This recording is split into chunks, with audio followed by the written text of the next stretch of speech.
Have you ever noticed how people suddenly crave your presence when you decide to step away? The moment you detach, the same individuals who once overlooked you are now scrambling for your attention. Why? Because detachment is power. In a world addicted to validation and shallow connections, true peace belongs to those who don't seek approval from others.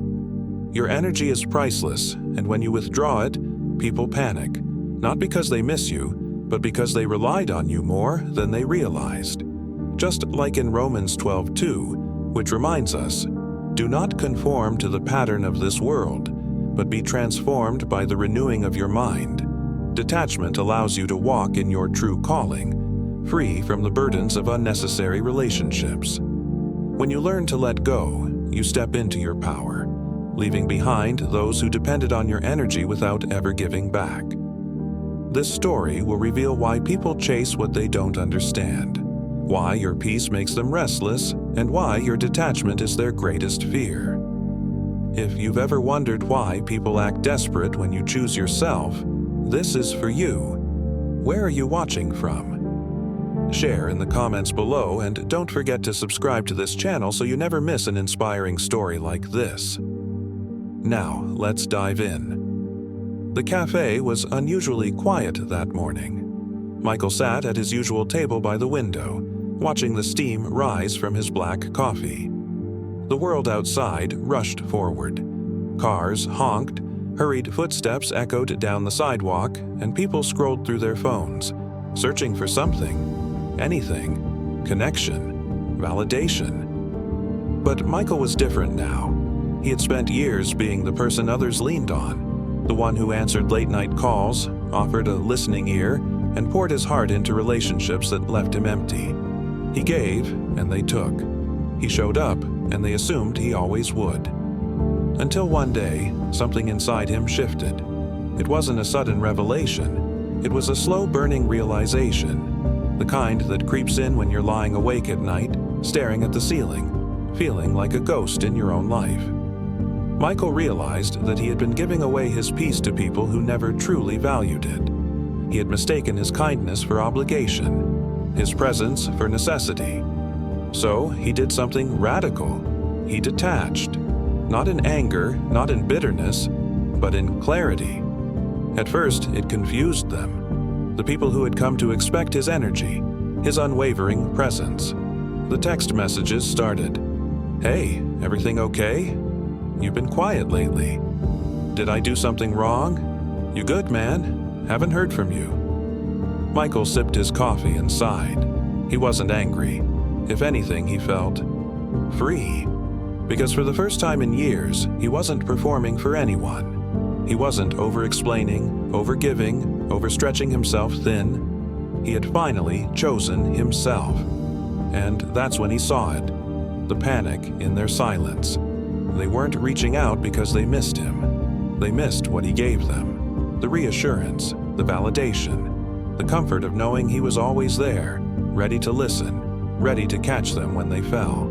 But Michael was done playing savior in relationships that left him drained. He wasn't anyone's crutch.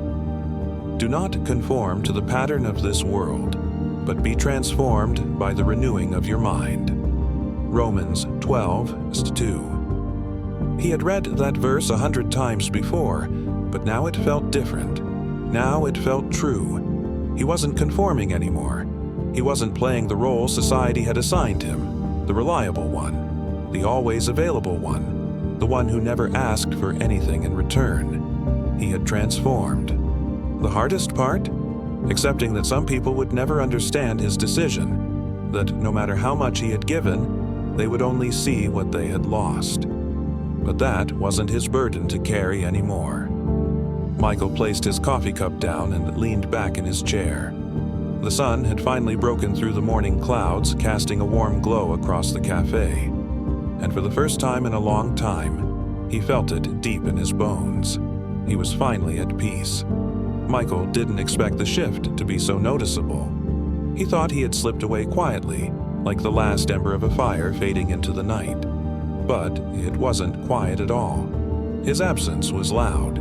The first thing he noticed was how quickly the messages turned from casual check-ins to urgent attempts at reconnection. The people who had barely acknowledged his presence before were now grasping for his attention, as if they had just realized how much they had relied on it. "You good? Haven't seen you in a while. We should catch up. Let's grab coffee. Hey, are you mad at me or something?" Michael read the messages but didn't respond. Not out of pettiness, not out of resentment. He just didn't feel the need to. For so long, he had been the constant in everyone's lives. The one who made plans. The one who checked in. The one who made sure no one ever felt alone. But now, he saw it clearly. It was never really about him. People weren't missing him. They were missing what he brought. The effortless peace, the easy conversation, the presence that made them feel understood, validated, and important. And now that he had pulled back, they felt the void. A friend loves at all times, and a brother is born for adversity. Proverbs 17:17. Michael had been that friend, that brother. But he realized something he had ignored for too long. True relationships should be mutual. It should never be about one person giving, while the other simply receives. So he watched. He watched as they scrambled to fill the gap he left behind. Some reached out more persistently. Others tried to recreate what he naturally provided by surrounding themselves with new people, new distractions. But deep down, Michael knew the truth. What he had given them was never something they could replace, because it wasn't about convenience. It wasn't about just having someone to talk to. It was about authenticity. And authenticity, it's rare. He saw it happen in real time, the slow unraveling of relationships that were built more on habit than true connection. He had been the glue that held conversations together, the stability that made gatherings feel whole. And now, without him, they were left with the uncomfortable silence of their own unresolved chaos. But that wasn't his burden to carry anymore. Michael wasn't angry.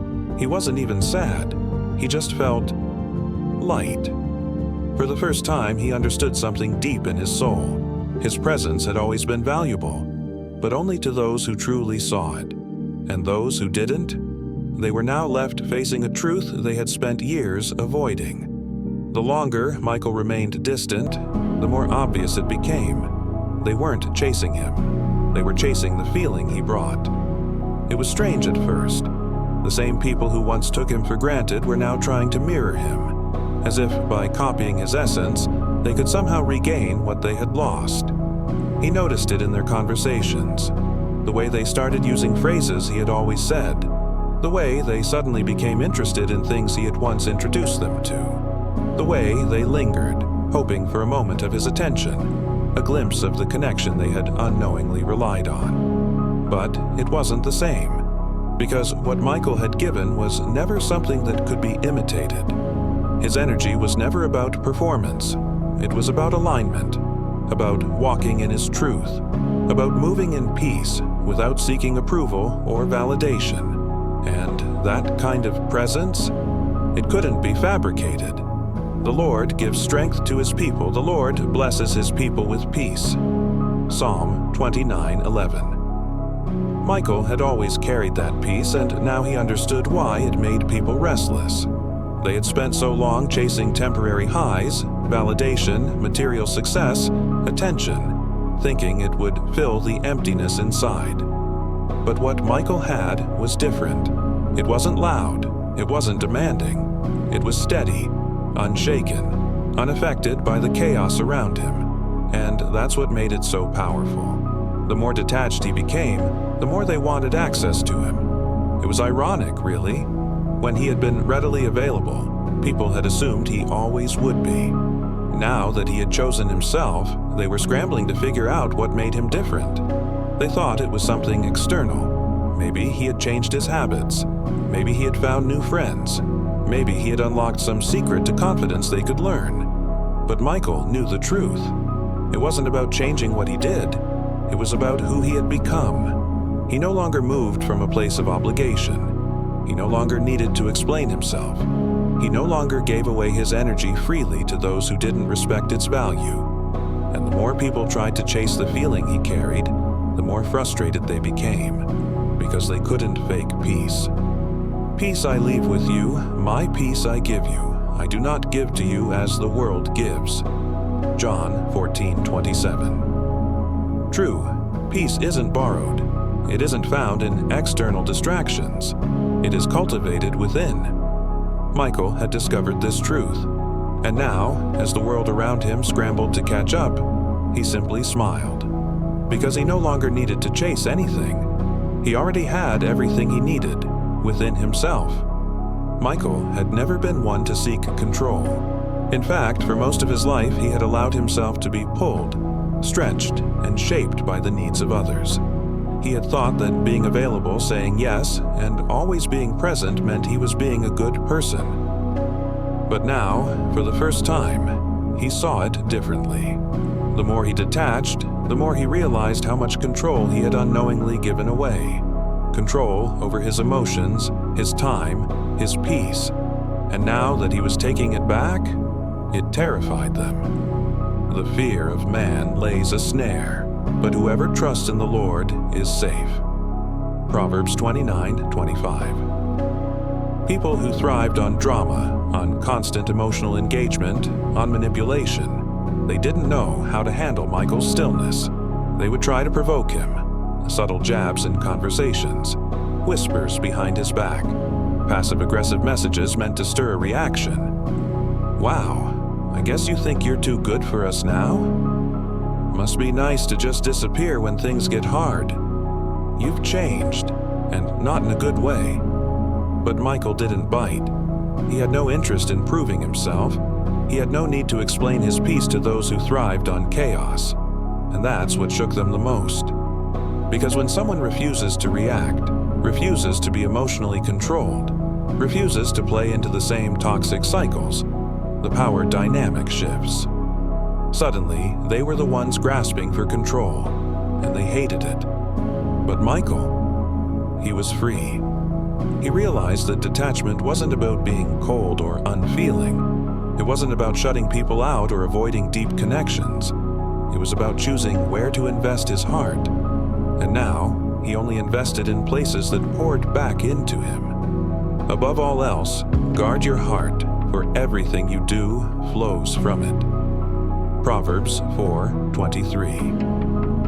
For too long, he had given his heart away carelessly, thinking that love meant overextending, overgiving, and overcompromising. But love, real love, did not require self-sacrifice to the point of self-destruction. So, he kept walking in his peace.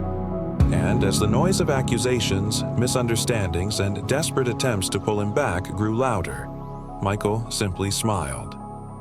Because he knew something they didn't. The moment you stop reacting, you start winning. Michael never set out to shake things up. He never intended to make people uncomfortable. But his absence, his decision to detach, did exactly that. For years, he had unknowingly been a stabilizing force in the lives of others. His presence made things feel safe, predictable, steady. He had been the friend people leaned on, the one who always showed up, the one who carried the weight of conversations, of emotions, of unspoken expectations. And now that he was gone, something unsettling was happening. People weren't just missing him. They were being forced to face themselves. Everything exposed by the light becomes visible, and everything that is illuminated becomes a light. Ephesians 5:13. Michael had been that light, the quiet reassurance, the presence that made people feel grounded. And when he pulled away, it was like someone had switched off the background noise they had used to drown out their own thoughts. It was easier when he was there, easier to pretend things were fine, easier to ignore the emptiness, the unresolved emotions, the distractions they had built their lives around. Now, without him, they had to sit with the silence. Some tried to pull him back in. "We miss you, man. Things aren't the same without you. I don't get why you're acting like this. You've changed." Come on, let's just go back to how things were. But Michael knew the truth. They weren't reaching out because they wanted to grow. They were reaching out because they wanted to stay the same. They wanted comfort. They wanted distraction. They wanted the illusion of connection without the effort of true growth. And that's why he couldn't go back. Do not remember the former things, nor consider the things of old. Behold, I am doing a new thing. Isaiah 43:18-19. Michael wasn't bitter. He wasn't angry, but he also wasn't interested in playing a role that no longer served him. He had stepped into something greater, a life of peace, of intentionality, of relationships that were built on mutual respect, not silent expectations. And while some would resent him for it, others would eventually understand. Because growth always feels uncomfortable at first. But in that discomfort, something powerful happens. Transformation. And Michael? He wasn't afraid of the discomfort anymore. He welcomed it, because he knew it meant he was exactly where he needed to be. Michael had always known that relationships required giving and receiving, that love, friendships, and even casual connections should be mutual exchanges of energy. But what he hadn't realized, until he pulled away, was just how many people had been withdrawing from his energy without ever making a deposit. His kindness, his presence, his ability to listen, to comfort, to encourage. They had taken it freely, as if it was an unlimited resource. But now that he was gone, they were bankrupt. Give, and it will be given to you. A good measure, pressed down, shaken together, and running over, will be poured into your lap. For with the measure you use, it will be measured to you. Luke 6:38. Michael had given, over and over, but how many had truly given back? He could count them on one hand. Now, without access to the warmth, the stability, the reassurance he provided, people were scrambling to replace what they had unknowingly depended on. But the problem? What he gave them couldn't be bought, borrowed, or replicated. It wasn't something that came from social status, material possessions, or artificial validation. It came from his soul, his peace, his authenticity, his unwavering sense of self. And those who had only taken, who had never learned how to cultivate those things within themselves, were now desperate. Michael could see it in the way they moved. Some tried to guilt trip him back into their lives. You're acting different. You think you're better than us now? Some tried to replace him, surrounding themselves with new distractions, new people, new sources of validation. But none of it worked. Because what he had offered was never something that could be substituted. It was irreplaceable. For what does it profit a man to gain the whole world and forfeit his soul? Mark 8:36. Michael knew now that not everyone would understand why he left. Some would be angry. Some would resent him. Some would struggle with the realization that they had spent years taking without giving. But others would wake up. They would see his absence as a lesson, a reminder that true connection is not about what you can take from someone. It's about what you can build together. And Michael? He wasn't bitter. He wasn't cold. He had simply learned the truth. His energy was a gift, and from now on, he would only give it to those who knew how to cherish it. Michael sat alone in the quiet of the evening, the distant hum of the city blending with the faint sound of the wind rustling through the trees. The peace he felt was undeniable. It wasn't just the absence of noise, it was the absence of emotional weight he no longer carried. But he knew, out there, they were still struggling.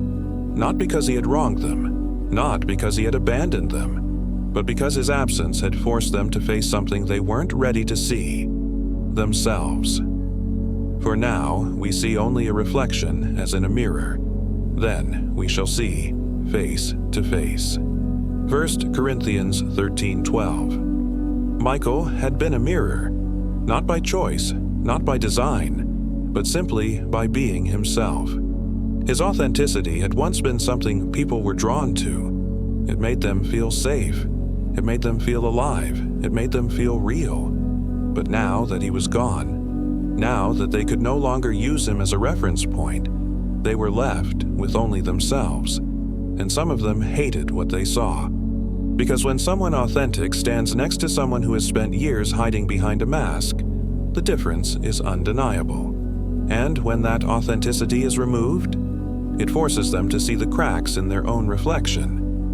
Michael had never tried to expose them. He had never judged them. He had simply existed as his true self. But that was enough to make some resent him. They would rather blame him for making them feel insecure than confront the truth. Their discomfort was never about him. It was about themselves. The Lord does not look at the things people look at. People look at the outward appearance, but the Lord looks at the heart. 1 Samuel 16:7. Some would try to bring him back, not because they missed him, but because they missed the illusion of security his presence provided. Others would lash out, insulting, diminishing, trying to paint him as the villain. Oh, he thinks he's too good for us now. He's just trying to be mysterious. He's changed, and not for the better. But Michael understood now. Their reactions weren't about him. They were about their own inability to face themselves. And that wasn't his burden to carry. Some would grow from this realization. They would use the discomfort to seek truth within themselves. Others would continue running from it, pretending, performing, distracting. But Michael would keep moving forward, because the people who are meant to walk with you will never be threatened by your growth. They will be inspired by it. Michael had never considered himself special. He wasn't the loudest in the room. He wasn't the type to demand attention. Yet somehow his presence had always carried weight. People noticed him, not because he tried to be noticed, but because he was different. And now, after his detachment, he realized something unsettling. They weren't just watching him. They were studying him. At first, he thought it was coincidence. The subtle changes in the way people spoke, the sudden interest in things he had always enjoyed, the way certain individuals started carrying themselves just a little differently, like him. But the more he observed, the clearer it became. They weren't trying to understand him. They were trying to be him. They sharpen their tongues like swords and aim cruel words like deadly arrows. Psalm 64:3. It was ironic. For so long, people had dismissed him, overlooked him, even doubted him. But the moment he walked away, the moment he stepped into his own power, they suddenly wanted to mirror him. It wasn't flattery, it wasn't admiration, it was desperation. They thought that if they copied his words, his habits, his demeanor, they could somehow replicate his peace. But what they didn't understand, what they would never understand, was that his peace wasn't something external. It wasn't a style. It wasn't a trend. It wasn't something that could be stolen and worn like a mask. It came from within. It came from years of choosing growth over comfort, discipline over distraction, wisdom over foolishness. And that was something they could never fake. A fool's mouth lashes out with pride, but the lips of the wise protect them. Proverbs 14:3. Michael wasn't angry. He wasn't even offended. He just felt sorry. Because he knew their imitation would never bring them the fulfillment they were chasing. They were trying to copy his light without doing the work to create their own. And the saddest part? No matter how much they tried to mimic him, no matter how many of his words they repeated, or how many of his habits they adopted, it would never feel real to them. Because authenticity cannot be imitated. It must be earned. Michael sighed, shaking his head. He had spent so much of his life trying to explain himself, trying to make people understand. But now he simply let them watch. Because the ones who only sought to imitate him would never last. But the ones who sought to learn, grow, and evolve, those were the ones who would find their own light. And Michael? He had no intention of dimming his just to make others feel comfortable. Michael had learned to recognize a pattern. The same people who once dismissed him were now obsessed with his absence. At first, they ignored him. Then, they resented him. Now, they were chasing him. Not physically, not with words, but with their energy, their actions, their restlessness. And Michael knew why. He had outgrown them. And let us not grow weary of doing good, for in due season we will reap, if we do not give up. Galatians 6:9. The moment he stepped away from their distractions, their expectations, their cycles of emotional dependence, he stepped into something greater. And they felt it. His detachment was a reflection of his growth, and their desperation, that was a reflection of their stagnation. They weren't panicked because they missed him. They were panicked because he had proven that he didn't need them, that his joy wasn't tied to their approval, that his worth wasn't determined by their validation. And for people who thrived on control, that realization was terrifying. Michael saw the way they reacted. Some tried guilt. "You've changed. You don't care about us anymore." Some tried flattery. "I always knew you were special. Let's reconnect." Some even tried competition.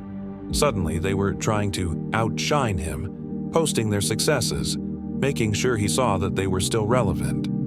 But Michael wasn't moved, because he finally understood the truth. When you grow, you don't lose real ones. You lose the ones who were never real.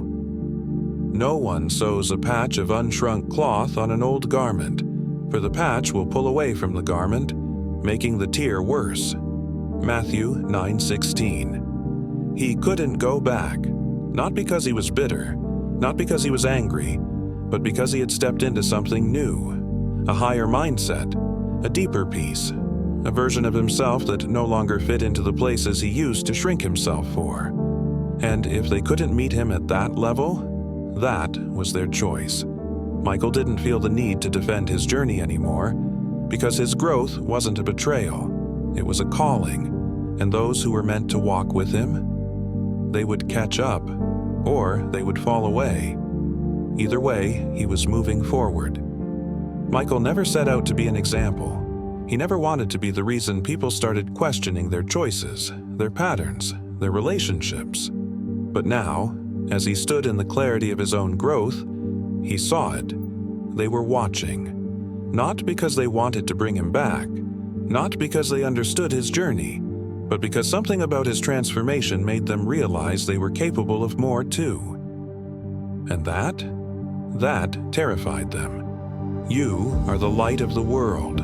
A town built on a hill cannot be hidden. Matthew 5:14. Michael had become that light, not because he wanted to be worshipped, not because he sought admiration, but because he had chosen to walk a different path, a path of self-awareness, a path of wisdom, a path of peace that didn't require external validation. And now, they wanted what he had, but not everyone was willing to do what he did to get there. Some wanted the peace, but not the discipline. Some wanted the confidence, but not the self-reflection. Some wanted the freedom, but not the responsibility that came with it. So instead of learning from him, they copied him. Instead of doing the work, they faked the results. But deep down, they knew the truth. Michael's life had changed because he had changed, and no amount of imitation could replicate that. Be transformed by the renewing of your mind. Romans 12:2. Michael had done the work. He had let go of what no longer served him. He had stepped into a version of himself that refused to shrink. He had chosen purpose over popularity, wisdom over convenience. And now, those who once dismissed him were secretly taking notes. Some would never admit it.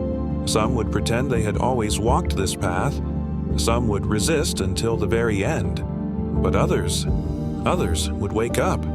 They would realize that Michael had shown them a way forward, not by force, not by preaching, but by simply becoming.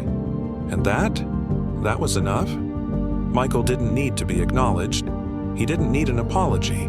He didn't need validation from those who once doubted him, because he had already won, not by proving them wrong, but by proving himself right. And as he looked ahead, he knew this was only the beginning.